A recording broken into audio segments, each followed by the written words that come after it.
Buku Xiansu, Jilid 11, bagian 1 seperti telah dituturkan di bagian depan, Xin Liong dan Suat Hong saling bertemu kembali di lereng puncak Gunung Awan Merah, tempat tinggal Titok Siang Kuan Ho. Setelah mendengar tentang Bu Tongpai yang dikuasai oleh The Kuat Lin yang memang sedang mereka cari-cari, Xin Liong bersama Suat Hong lalu meninggalkan lereng Awan Merah, turun gunung, dan dengan cepat pergi menuju ke pegunungan Butongsan.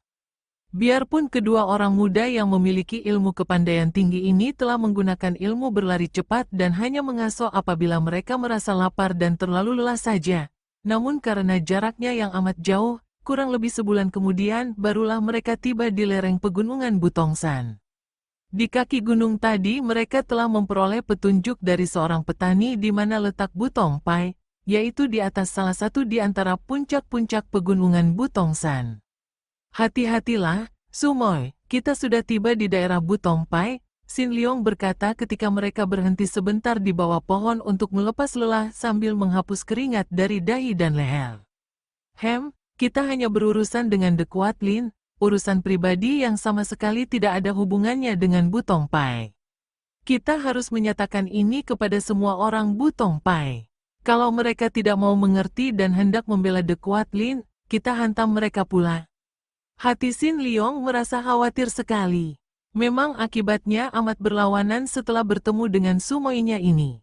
Girang dan juga khawatir, serba susah. Dia tentu saja girang sekali dapat bertemu dengan sumoinya dalam keadaan selamat dan sehat. Akan tetapi di samping rasa girang ini, juga dia kini selalu dilanda kekhawatiran akan sifat Suat Hong. Andai kata dia sendiri saja yang datang ke Bu Tongpai, tentu dia akan membujuk agar The Kuat Lin mengembalikan pusaka-pusaka Pulau Es, dan dia tidak akan menuntut hal ini. Akan tetapi, setelah pergi bersama Suat Hong, dia tahu bahwa tentu gadis ini akan menimbulkan keributan. Tentu Suat Hong akan memusuhi The Kuat Lin yang dianggapnya menjadi penyebab kesengsaraan ayah bundanya. Hal ini menaruh dia di tempat yang amat tidak menyenangkan. Membantu Suat Hong memusuhi The Kuat Lin berlawanan dengan batinnya karena dia tidak ingin memusuhi siapapun juga. Tidak membantu, tentu Suat Hong terancam bahaya, dan tentu akan marah dan benci kepadanya. Mereka sudah mendekati puncak di mana tampak dinding tembok Bu Tongpai yang tinggi. Sumoy, kau serahkan saja kepadaku untuk bicara dengan orang-orang Bu Tongpai.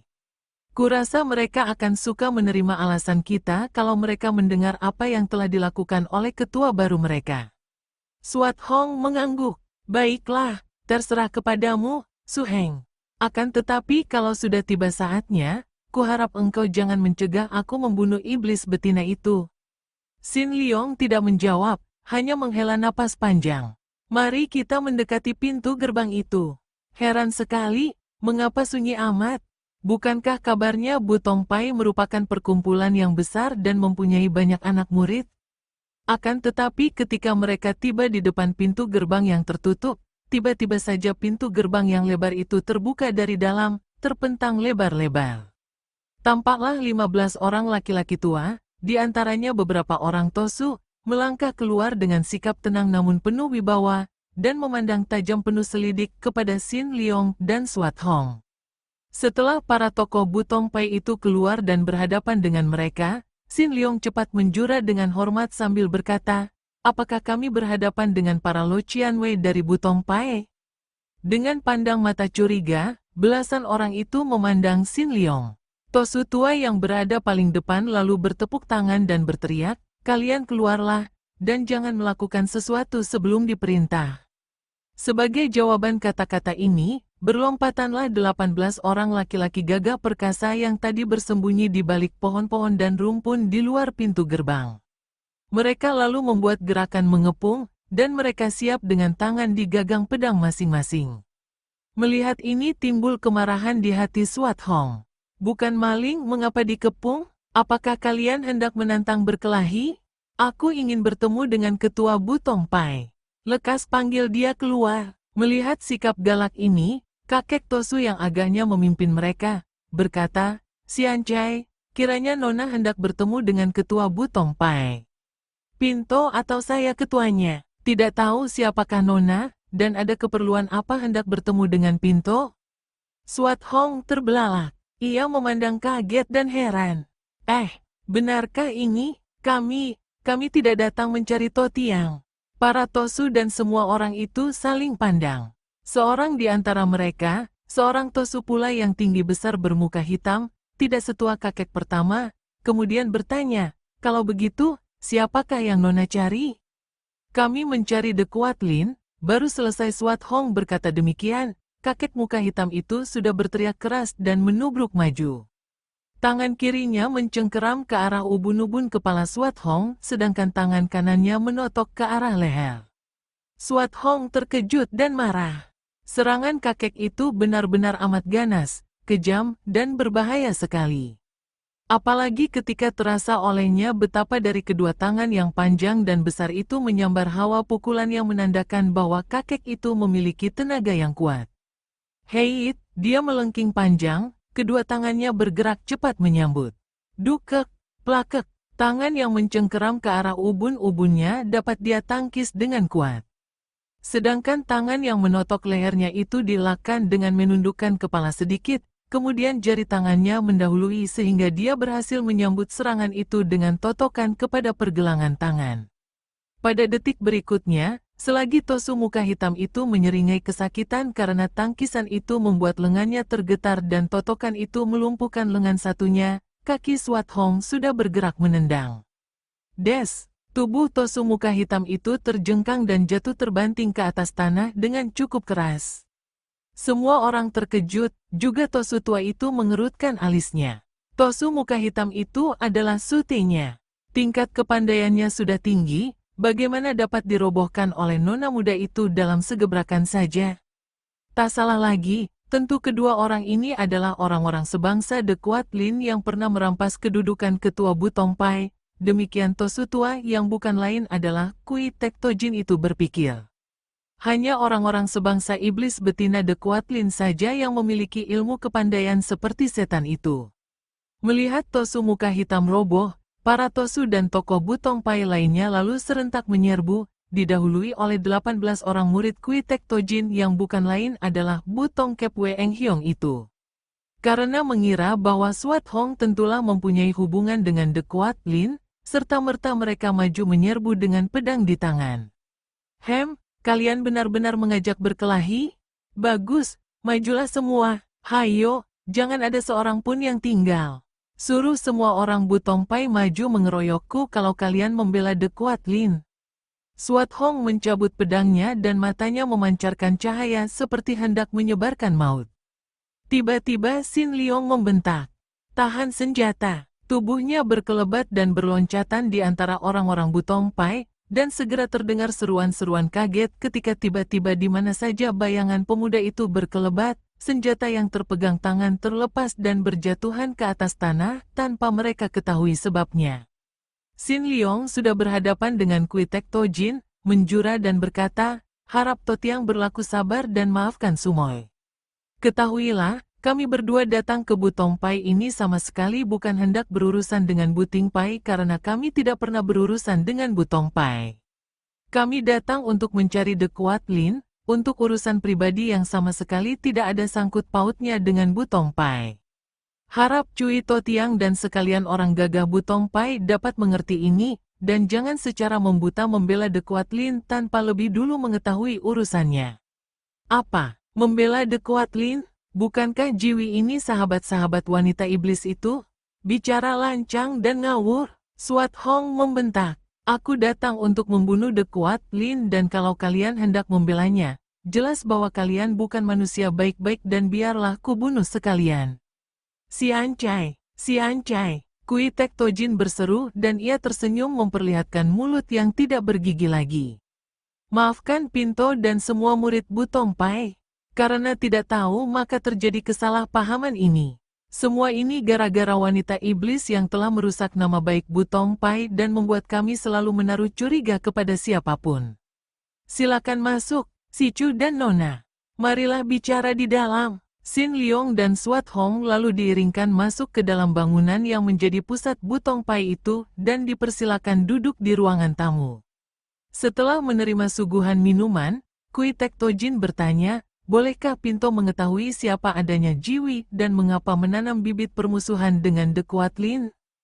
Pinto melihat ilmu kepandaian Jiwi hebat sekali, mengingatkan Pinto kepada kepandaian The Quatlin sehingga hal itu menambah lagi kecurigaan kami tadi.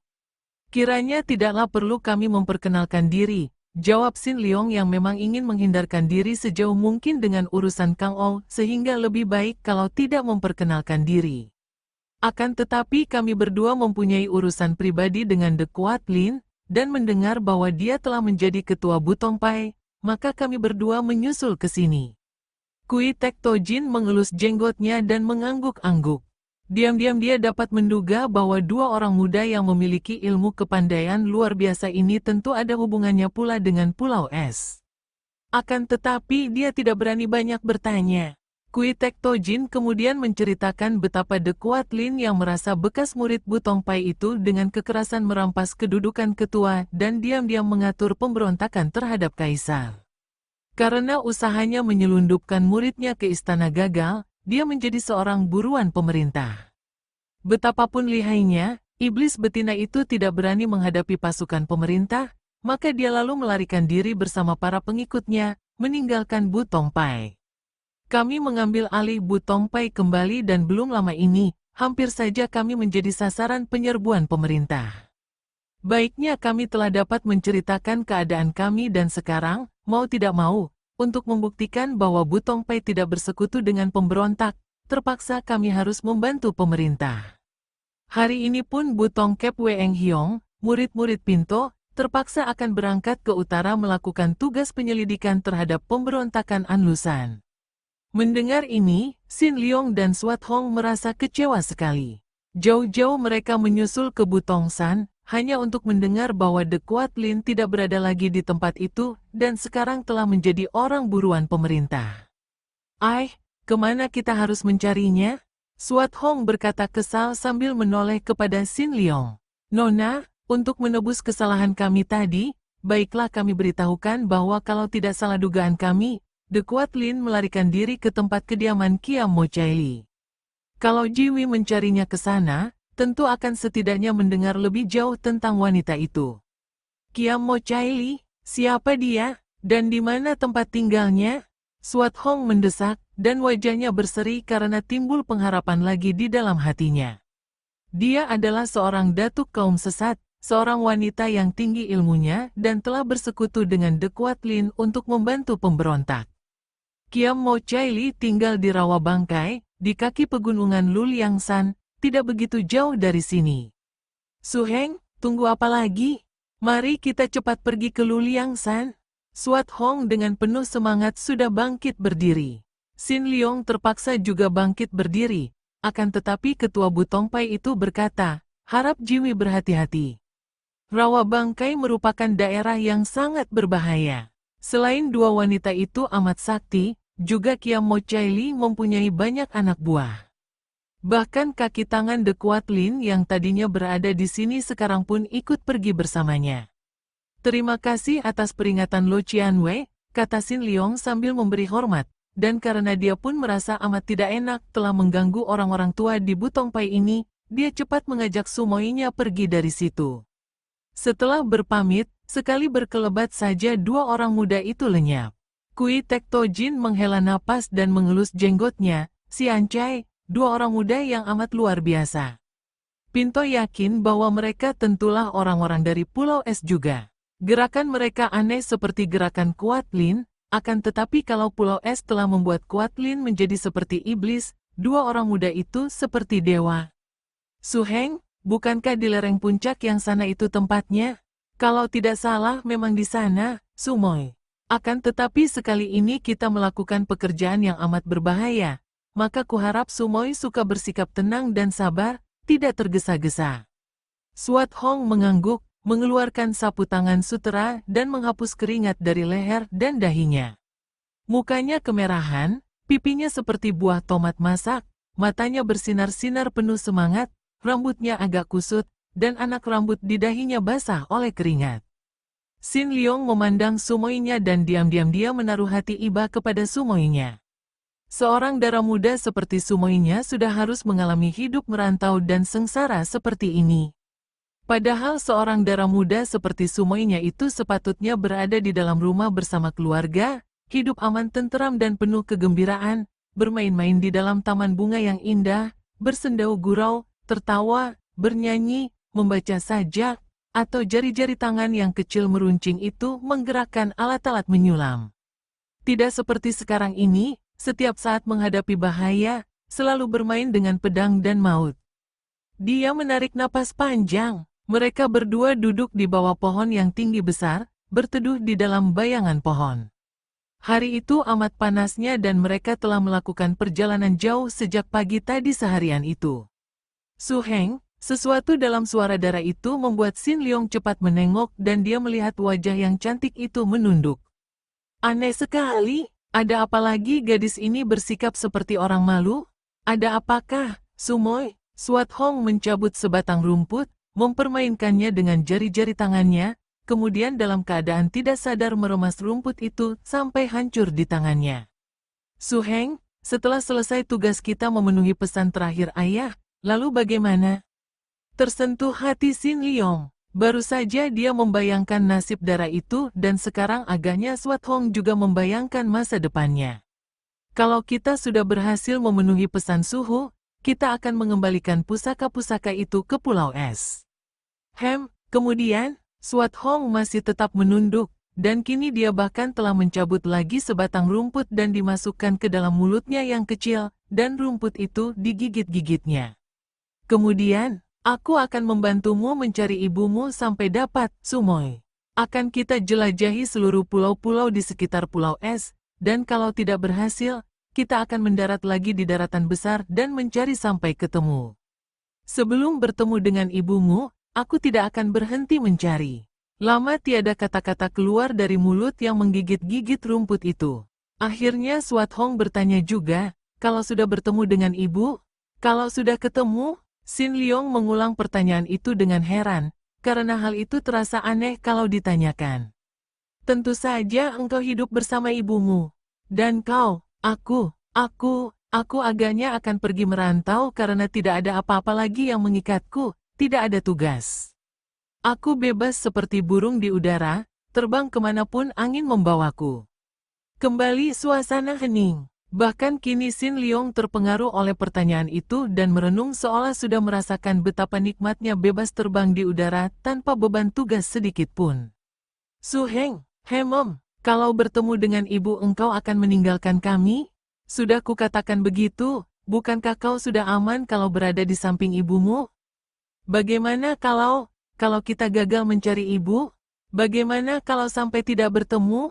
Bagaimana pula andai kata ibu sudah meninggal? Xin Liong terkejut. Hal ini sama sekali tidak pernah terbayangkan.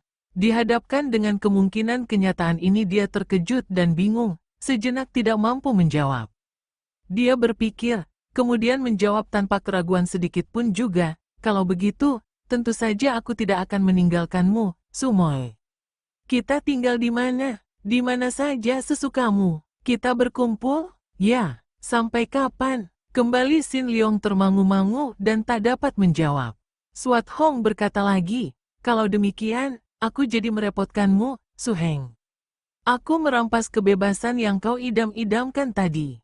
Ah, tidak sama sekali. Di dalam kebebasan seorang diri di dunia itu memang terdapat kenikmatan, akan tetapi di dalam melakukan sesuatu untuk orang, terutama untukmu, juga terdapat kenikmatan besar. Engkau menjadi seperti seekor burung yang terikat kakimu dengan kakiku, Su Heng. Tidak begitu. Kita seperti dua ekor burung bebas yang melakukan penerbangan bersama. Untuk selamanya, Su Heng, kembali Xin Liong termangu-mangu. Tentu saja tidak. Engkau harus menikah, dan aku akan menjadi wakil orang tuamu. Aku yang akan meneliti, memilihkan calon suami, sampai engkau berhasil menjadi istri seorang laki-laki yang patut menjadi suamimu. Tidak sudi, tiba-tiba Suat Hong bangkit berdiri, menjauh dan membelakangi Xin Liong. Tak terasa lagi rumput di mulutnya sudah dikunyah-kunyah. Xin Liong terbelalak memandang tubuh belakang Sumoinya. Dia benar-benar terkejut dan heran sekali mengapa Sumoinya mendadak marah seperti itu, padahal dia bicara dengan setulus hatinya, menyatakan keinginannya yang baik terhadap Sumoinya yang akan dibelanya itu. Sumoi, dia memanggil, dan gadis itu membalikan tubuh. Untuk kedua kalinya Xin Liong terbelalak. Sumoinya itu, biarpun tidak sesenggukan, tapi telah menangis. Sepasang pipinya basah air mata, dan masih ada butiran air mata yang bergerak menurun dari pelupuk matanya. Su Heng, engkau kejam. Dan sekarang Swat Hong menangis betul-betul, sesenggukan dan menjatuhkan dirinya ke atas rumput, menutupi muka dengan kedua tangan, membiarkan air matanya membanjir keluar dari celah-celah jari tangannya. Xin Liong mengerutkan alisnya, lalu menggeleng kepala. Kejam. Dia seperti hendak bertanya kepada bayangan sendiri, mengapa dia yang akan membela gadis itu bahkan dimaki kejam. Swat Hong memeras air matanya, menghapus muka dengan sapu tangan, kemudian mengangkat mukanya memandang. Su Heng, kau memang kejam. Kau mau enakmu sendiri saja. Kau hendak membiarkan aku sengsara, meninggalkan aku kepada orang lain agar kau dapat bebas merantau seorang diri.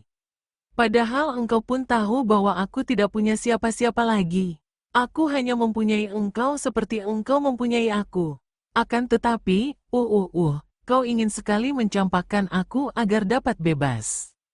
Kalau begitu, tinggalkan saja aku sekarang. Sumoi, bagaimana pula ini? Siapa yang akan memberikanmu kepada orang lain? Tentang pernikahan itu, tentu saja kalau engkau sudah bertemu dengan jodohmu, dengan seorang pria yang kau cinta.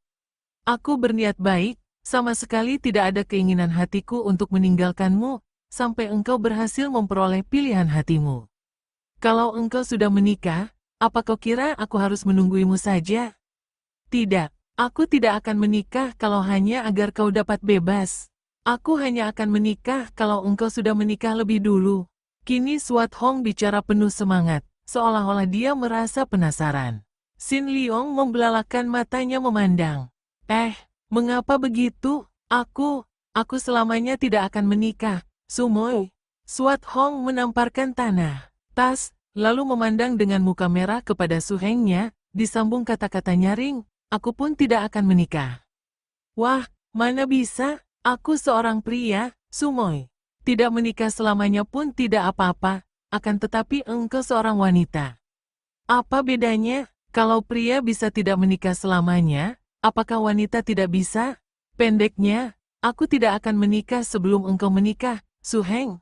Xin Liong menarik napas panjang dan duduk bersandar pohon, tidak menjawab lagi. Gadis ini sedang marah, tidak baik kalau dilayani, pikirnya. Dia yakin bahwa ucapan Sumoinya itu hanyalah terdorong oleh kemarahan.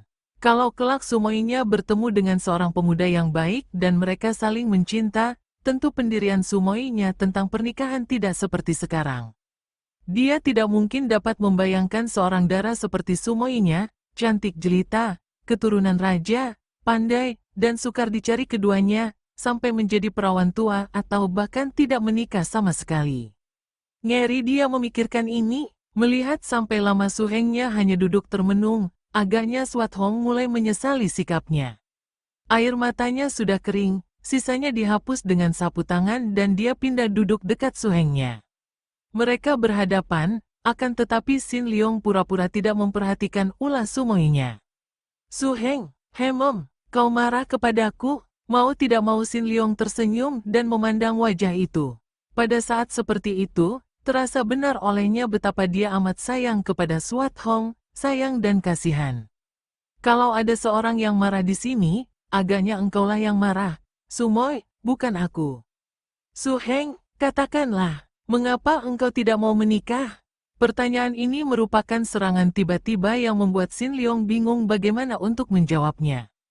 Dia mengerutkan alisnya, menggosok-gosok dagunya sebelum menjawab. Kemudian terpaksa menjawab juga karena sepasang mata bintang yang memandang tajam kepadanya itu sudah menanti jawaban dengan tidak sabar lagi. Aku tidak ingin menikah karena bagiku, pernikahan merupakan ikatan, Sumoi. Aku ingin bebas, bebas lahir batin dan betapa mungkin aku dapat bebas kalau aku menikah, berkeluarga, dan mempunyai anak istri. Bagaimana aku dapat bebas kalau aku memiliki harta benda, kedudukan, dan lain ikatan duniawi lagi?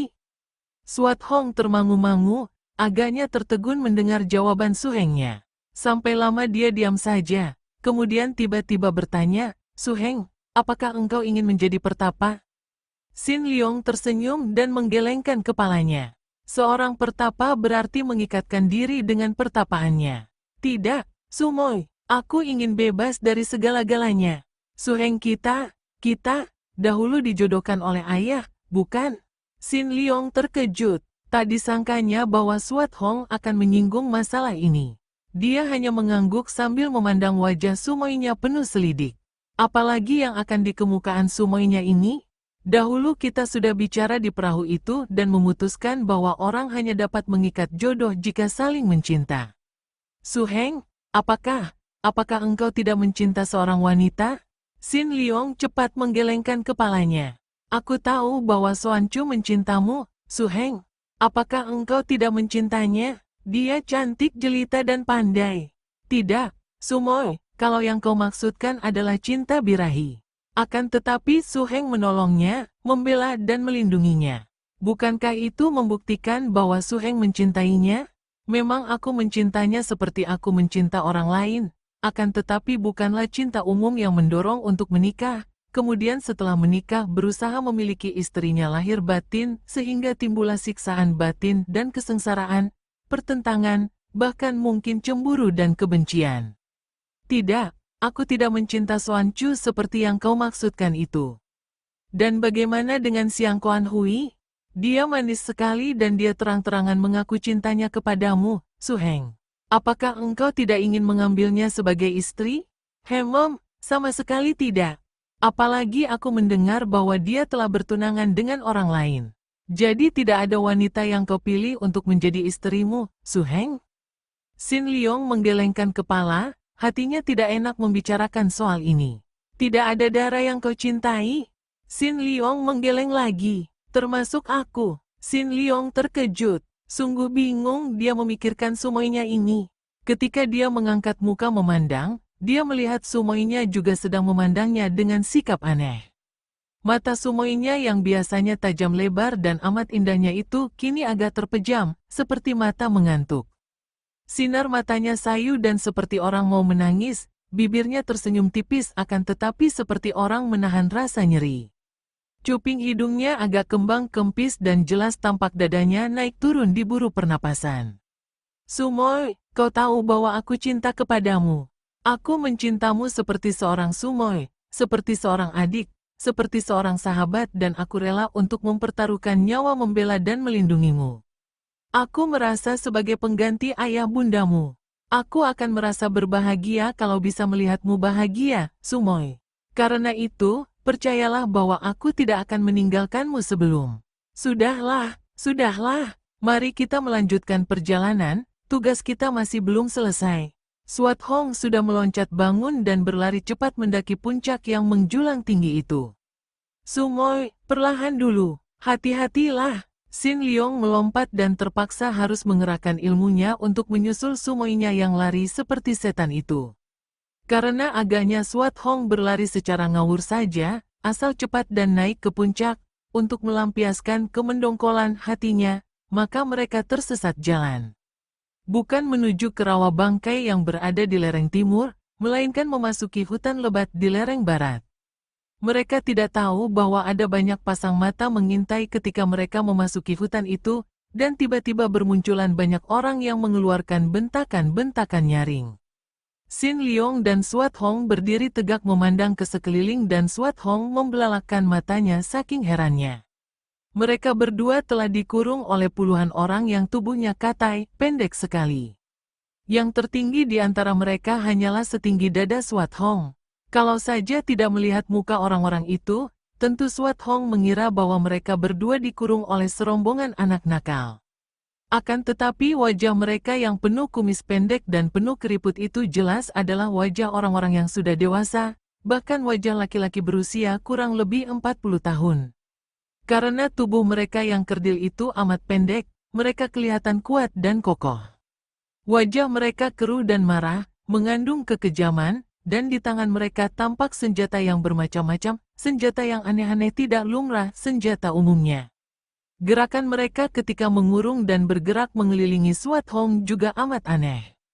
Kadang-kadang tumit mereka diangkat, kadang-kadang mereka bergerak sambil berjongkok sehingga menjadi makin pendek seperti katak, kadang-kadang berloncatan.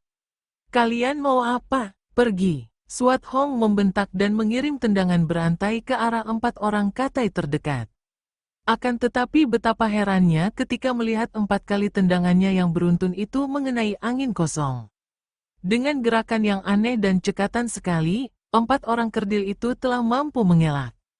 Bahkan hampir saja ujung sepatu kiri Swat Hong terbabat sebatang pedang yang bentuknya seperti gergaji.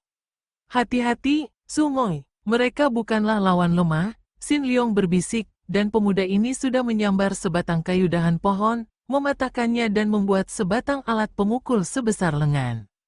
Kita hadapi mereka dengan saling melindungi, kembali Xin Liong berbisik.